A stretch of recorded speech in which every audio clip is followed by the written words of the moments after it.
नमस्कार दोस्तों, आज मैं आपको सुनाऊंगा एक बेहतरीन कहानी, मुक्तखोर मेहमान। आइए शुरू करते हैं।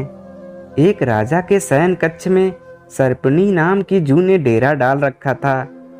रोज रात को जब राजा जाता तो वह चुपके से बाहर निकलती और राजा का खून चूस कर फिर अपने स्थान पर जा छिपती। संयोग से एक दिन अग्निमुख नाम का एक खटमल भी राजा के शयन कक्ष में आ पहुंचा। जू ने जब उसे देखा तो वहां से चले जाने को कहा।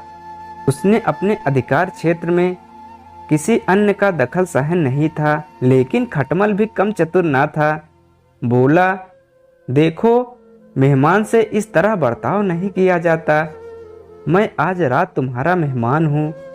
जू अतः खटमल की चिकनी चुपड़ी बातों में आ गई और उसे शरण देते हुए बोली, ठीक है, तुम यहाँ रात भर रुक सकते हो, लेकिन राजा को काटोगे तो नहीं, उसका खून चूसने के लिए। खटमल बोला, लेकिन मैं तुम्हारा मेहमान हूँ, मुझे कुछ तो दोगी खाने के लिए, और राजा के खून से बढ़िया भोजन और क्या हो सकता है।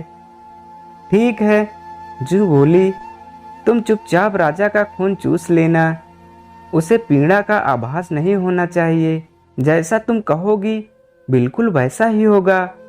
कहकर खटमल शयन कक्ष में राजा के आने की प्रतीक्षा करने लगा। रात ढलने पर राजा वहां आया और बिस्तर पर पड़कर सो गया। उसे देख खटमल सब कुछ भूलकर राजा को काटने लगा, खून चूसने के लिए। ऐसा स्वादिष्ट खून उसने पहली बार चखा था, इसीलिए वह राजा को जोर जोर से काटकर उसका खून चूसने लगा। इससे राजा के शरीर में तेज खुजली होने लगी और उसकी नींद उचड़ गई। उसने क्रोध में भरकर अपने सेवकों से खटमल को ढूंढकर मारने को कहा। यह सुनकर चतुर खटमल तो पलंग के पाई के नीचे छिप गया, लेकिन चादर के कोने पर बैठे जू राजा के सेवकों की नजर में आ गई। उन्होंने उसे पकड़ा और मार डाला। तो दोस्तों, इस कहानी से हमें यह शिक्षा मिलती है कि हमें किसी अजनबियों पर कभी भी विश्वास नहीं करना चाहिए। धन्यवाद।